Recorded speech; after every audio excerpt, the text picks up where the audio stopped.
এটা কি? হ্যাঁ গাজর, বিনস বের করো।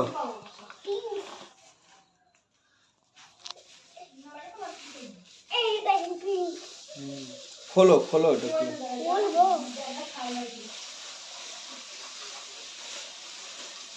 কি এটা বলো? কি এটা বলো? আজকে কি হচ্ছে নীল তোমাদের বাড়ি? এই দিকে তাকিয়ে বলবো তো। তাই ফ্রাইড রাইস আর কি হবে?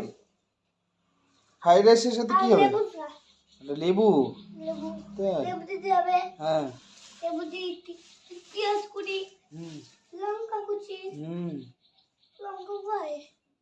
হ্যাঁ লঙ্কাই তো আনিনি।